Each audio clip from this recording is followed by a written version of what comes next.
Emma, Norman, and Ray are three extremely intelligent orphans that share a happy and structured life at the Gracefield house along with 35 other kids.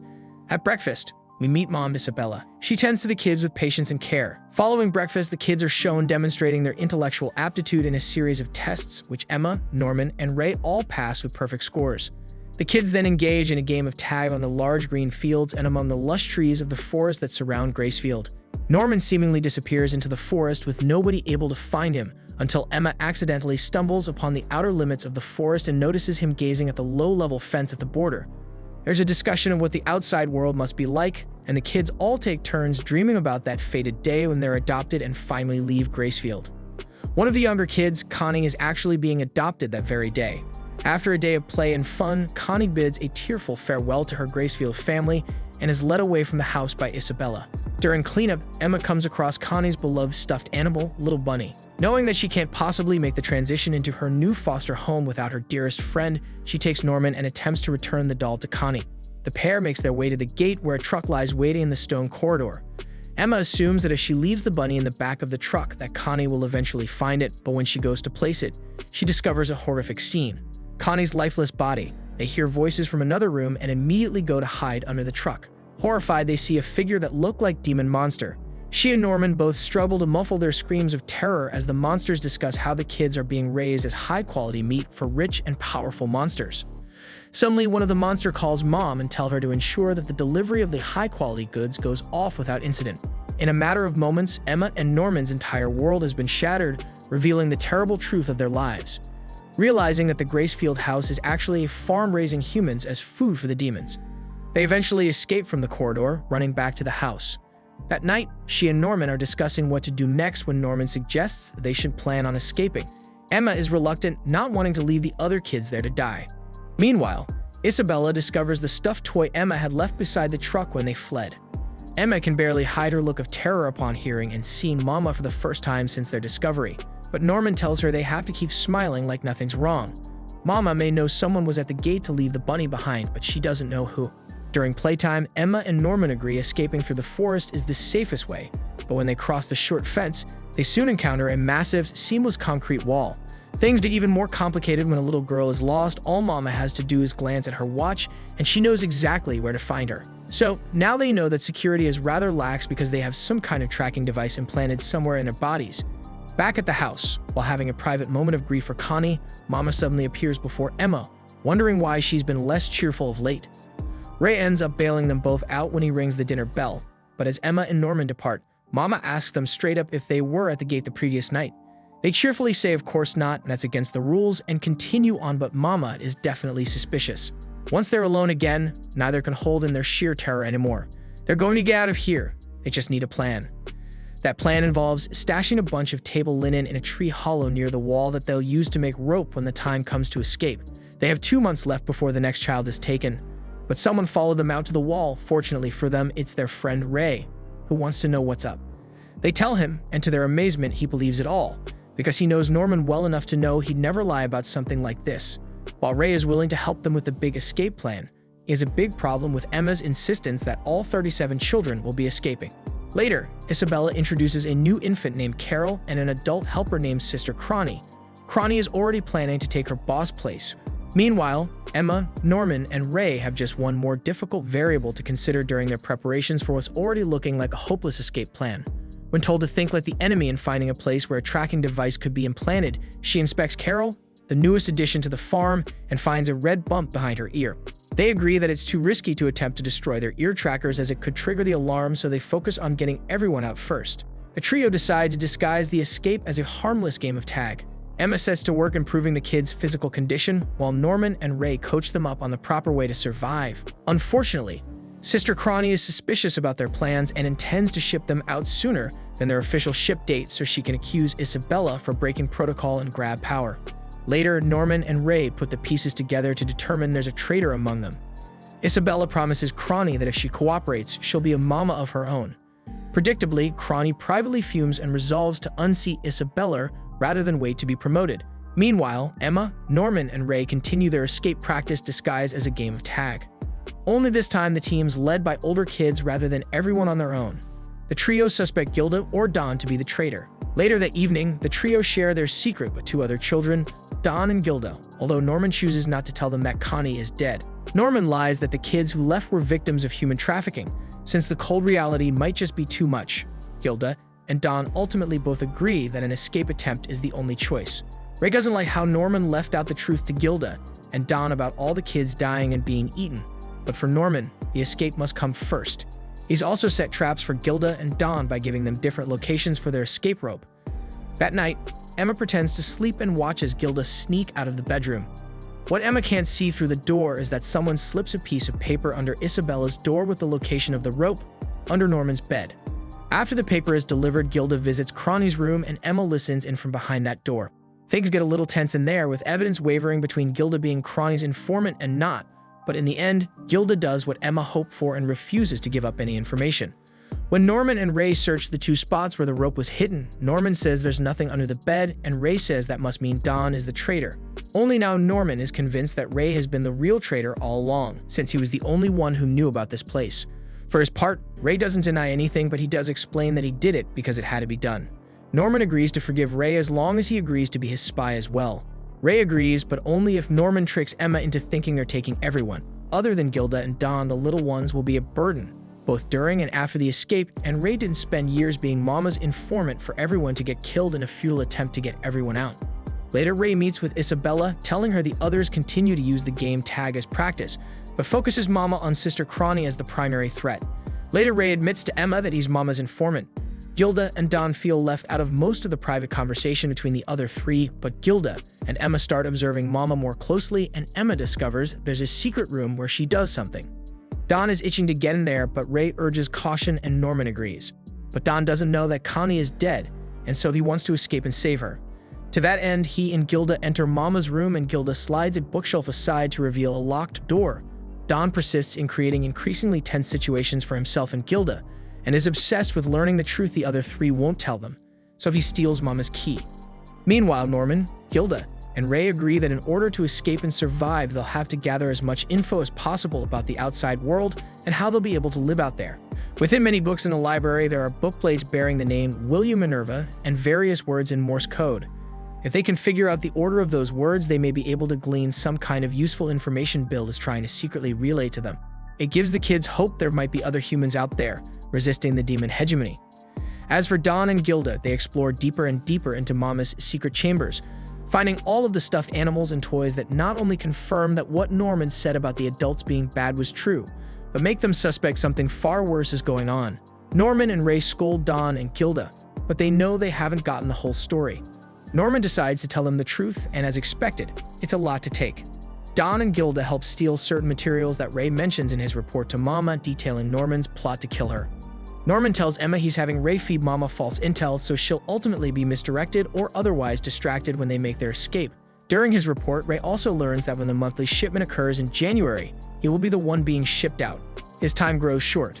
Only a week remains until the agreed-upon date of the escape, but the kids get a bit too careless in their open conspiring, and Sister Connie suddenly pops out from behind a tree to announce that she knows everything about what the five of them are plotting. However, she isn't angry, nor does she threaten them. Instead, she suggests they join forces against Mama. That night, Emma and Norman visit Connie and ask her a series of questions which she answers, but they also realize she knows more than she reveals. Meanwhile, Ray receives an instant camera from Isabella as a reward for his assistance. Later, Mama informs Connie that she has been appointed as mom for Plant 4 and has to leave immediately. When she presents her evidence to Grandma of the high-quality kids' escape plan, it's utterly shrugged off because the kids are still under control. Grandma then asks the demons to kill her. Isabella, calling out Ray's treachery, suddenly and unexpectedly terminates their arrangement, locks him in a room, and uses her tracking device to detect Norman and Emma. When Don and Gilda see Isabella leave the house, but no sign of Ray, Don races into the house, busts down the door and frees Ray, and the three of them head to Norman and Emma's location as quickly as they can. Mama encounters Norman and Emma and rejects their fake smiles, dropping the pretense that she's maintained for 10 years. She also makes a seemingly heartfelt plea for them to stop resisting and simply accept their fates. When Emma and Norman reject Isabella's ultimatum, Mama snaps her knee like a twig, then lovingly applies a splint and carries her back to the house. Later, Isabella informs a horrified Norman that his shipment date has been set. When Norman proposes, they proceed with the escape plan when Emma is healed, and without him, they reject it. They tell him to deactivate his tracker with the device Ray has just completed and hide out until Emma heals. Then they'll all escape together. Norman agrees to the plan, and the next morning, Norman executes his escape. After he attaches the rope, he holds it taut as he runs up the wall and manages to grab hold of the top ledge and hoist himself up. A vast forest unfolds in all directions on the other side. If they could get everyone into that forest, the adults would have a hard time to find them. When Mama finally notices Norman is not around, she checks his tracking device and her expression makes it clear it's not working. But to Emma and Ray's horror, she smiles and closes the device and Norman emerges from the forest. Only while atop the wall and looking over the other side could he discover the truth. There is a vast, deep cliff between the wall and the forested land of a distance they can't hope to overcome. Norman offers them a ray of hope by noting that the complex of farms or plants form a hexagon, one side of which is the HQ where there's a bridge across the cliff. But he won't be joining them and his mind won't be changed. The scene of Norman's goodbyes is rough.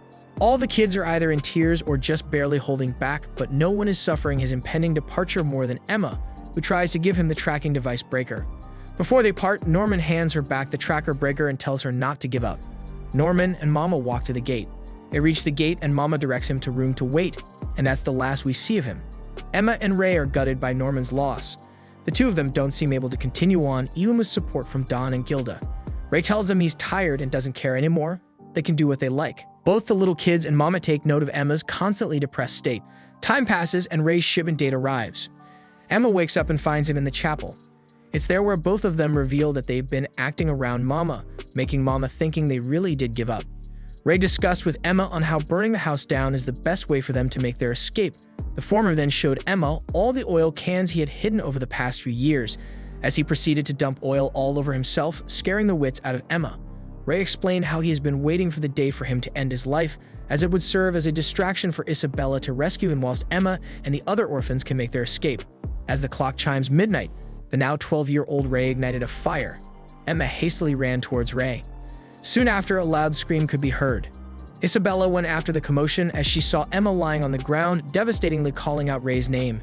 Isabella checked her radar and noticed how Ray is indeed inside the burning fire. The former attempted to extinguish the fire, hoping that she could still retrieve Ray's brain. When Isabella ordered Emma to escape, she turned around and noticed how she already disappeared. Isabella used her radar once again and tried to look for Emma, only to pick up the signal of Emma's transmitter from her severed ear in the bathroom. Emma joins the other orphans in the forest. Don enlightened Ray on how Gilda and Emma had been getting the older orphans into the escape plan. Ray recalled how Emma prevented him from burning and killing himself and slapped him. Toma and Lanny came into the cafeteria and had wrapped meat and Anna's cut hair in Ray's clothes as a decoy. Emma revealed to Ray how months earlier, Norman told Emma of Ray's plan to burn himself and prepared a counterplan for her, which meant that they were already prepared to escape. As the orphans later evacuated the house, Isabella managed to get the communication device. As she stood outside the house, staring at it as it burns to the ground, Isabella started to laugh, as she happily states how she will catch them all the orphans back. Before Isabella can make her move, Phil appeared behind her as he tugged her dress. The latter was shocked to see the child's presence. As the kids begin their ascent up the wall, Emma informs Ray of a change in her plans. Rather than rescue everyone tonight, she's leaving all the little ones 4 and under behind, and is committed to coming back for them and everyone else in the other plans before their various shipping dates arrive. That's why little Phil is with Mama as the house burns. Turns out Phil isn't on it, and even though he's only 4, he now understands what it means that Norman, Connie, and the others were harvested. Emma leaves him in charge and telling him to be ready for when she returns. There's another wrinkle in the plan for which Ray was kept in the dark, which meant Mama was kept in the dark. They don't use the very obvious bridge to cross the cliff. Instead, Don heaves a stone across a narrower portion of the cliff, and the rope wraps successfully across a tree. He ziplines across, secures the other end of the rope, and secures the second and third that kids use water rockets to launch across. Phil also succeeds in distracting Mama just long enough so when she sounds the alarm, the monsters go to the bridge, and when she realizes they're not at the bridge, she doesn't get to their location until Emma is the last person who hasn't made the crossing. Emma flashes one last defiant look at her former Mama and says goodbye before ziplining across. In her moment of defeat, we learn that Ray is Isabella's son. In the end, Mama seems to be proud that her beloved children outwitted her. Now that they're beyond the wall and cliff, she wishes them good fortune. Emma, Ray, and the other Gracefield children begin their journey to find a safe place to live. Upon further examination of the pen, Ray shows everyone the hidden Morse code. Upon pressing the screen, Gilda enters the password needed for the screen that displays a note left by Minerva, guiding them to the location they need to head to. Everyone says it's thanks to Norman leaving them the pen that they'll be able to head to their safe haven. Meanwhile, demons who were sent out to track down Grace Field's missing livestock are on the lookout for the children. As the night carries on, the children continue to make their way until they're stopped in their tracks by a wild demon who chases them throughout the forest. Dawn and Gilda make the signal for their groups to split into two while Emma and Ray run behind the group. The wild demon is caught on an arching tree branch, striking it and confusing it for a short amount of time. As the trio catches their breath after escaping from the monster, they stumble upon a trap called the Snakes of Alapinera, where falling into them means never getting back out. Ray then decides to make his goal to get the demon to follow him where he'll trap it in the vines. Ray then begins his plan by getting the monster to chase him. However, his plan is cut short by the hunters looking for him. Knowing he'll only be captured, Ray decides to trick the hunters by telling him they're all dead, except for him, and distract them. Shortly after, a call whistle is made from the pursuers, signaling that a child has been found. Emma then explains she'll check out the situation and that everyone should continue to head downwind. However, as she heads off, she suddenly collapses due to the wound on her ear opening up once more. Just as Anna examines her, someone in the distance leads them to safety. During this, Ray continues his escape from the pursuers. Eventually, he's cornered and collapses on the ground. Just as he's about to be taken in, he's suddenly lifted up and taken away by someone else. Ray later awakens next to a lantern and a soft makeshift bed. Taking the lantern from beside him, he wanders until he finds Emma sleeping in a room nearby and goes to wake her up. She awakens happy to see Ray again. As Ray is explained to what happened with Emma and the group, they discuss the possibility of being rescued by Minerva's group. Suddenly, the masked woman from before comes to check on Emma and is relieved to see her up and awake. As she takes them to eat dinner with them, Ray makes the shocking discovery that the man and woman who saved them are actually demons, and that they don't even know who Minerva is. Emma and Ray confront the two now known demons as to what they did with their siblings, leading Emma to think Mujika cooked and prepared them for dinner. Without giving anything away, Mujika simply tells her nothing as Sanju makes room for her to run away. Ray follows after her. Sanju and Mujika shortly enter after and apologize to Emma for not telling her much. In response, she apologizes as well, thanking them for saving the rest of the children. Once everyone but the three are asleep, Emma and Ray ask their questions. They ask why they aren't eating them. Sanju replies back with his religion and its dietary restrictions. They then ask what had happened to humans 30 years ago based on assumptions from books they found in Minerva's name. Sanju is quick to tell them that humans haven't been free in this world in 1,000 years and have only been livestock ever since. 1,000 years ago, a deal was made between demons and humans due to an ongoing war between them. Demons originally hunted humans for food, and in response, the humans began fighting back. More demons were killed than humans eaten. Due to the amount of fear and hatred between the groups, the humans promised to no longer hunt demons if demons no longer ate humans. To keep the deal in order, humans gave the demons other humans to purposefully bred and keep as livestock. Since then, the human world and demon world has been kept apart, and the livestock children were stuck in the demon world. Later on, Sanju gives the children directions as to where they want to go and explains it'll take 6 days total. Throughout the course of the 6 days of traveling, the children are taught about herbs by Mujika and harvesting food and materials by Sanju, as well as mapping and using weapons like bows and arrows. 6 days passed away and they could finally go to the shelter. Before Emma left, Mujika gave the amulet to Emma, and that amulet will protect Emma if she will hold it, and after that Emma said goodbye to them. They finally find the entrance and went to the shelter. Emma opened the lights but no one is there, but Mr. Minerva left a letter saying the shelter is for the children. Ray found a radio in the monitor room. With this radio, they can learn about what's going on at the house. Then Emma, Ray, Dawn, Gilda, Anna, and Nat went outside to play the radio, and the radio said everything is normal at the Plant 1 and Plant 4. Emma, Ray, Dawn, and Alicia went on a secret room, and they heard the phone is ringing. Emma answered the phone, and the one who is calling is William Minerva. But her hopes are somewhat dampened by Ray, who explains it to be a recording. In said recording, Minerva explains his intentions into doing this because he saw countless children be sacrificed to demons and couldn't bear it any longer, thus starting a shelter behind their backs for children that became aware of what was really happening. He leaves the rest of the kids and leaves a map in the pen titled Future, should they ever want to go to the human side of the world, and the recording ends.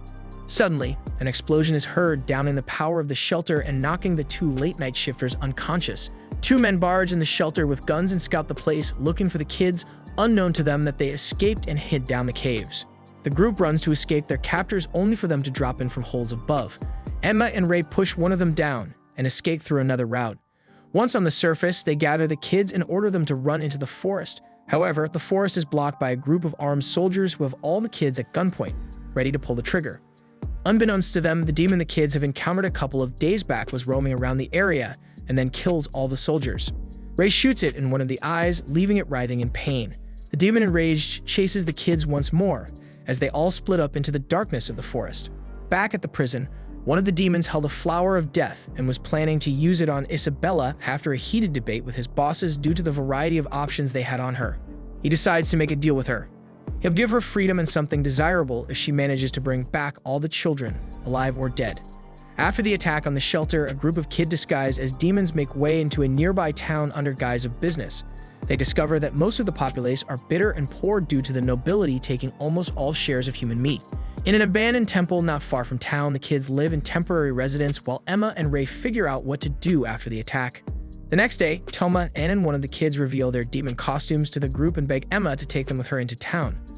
Emma objects initially, but gives in when Don decides to take them anyway. Suddenly, an old demon emerges from the shadows, not able to recognize the children due to blindness, and believes they are demonic children who are passing through. He begins to pray for his kind and wishes for everything to turn out better for them. Wishing for the town to prosper again, he leaves. In the town's slums, two demons look at their relatives' deteriorating conditions and worry they won't survive the next couple of days. One of them believes that the kids that escaped from Grace Field are still at large and might possibly be in town, and if they catch them and feed them alive, their relatives will survive and be cured of their sickness. Back in the forest, Toma show their slingshot method of catching the gooey fish to the group. Once they're done, they decide to trick Emma to go into town to get some seasoning there. However, once in the market, the two bump into the same demons who were searching for them by accident. At first apologizing for this encounter, the demons start to smell human meat and believe that they were carrying some but find fish instead.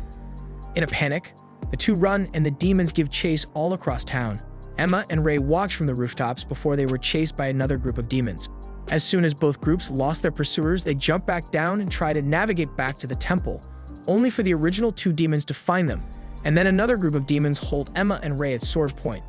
While the former group tries to dissuade the latter to not kill their quarry, they did not notice another demon appearing behind them and slice them in half, surprising Emma and Ray.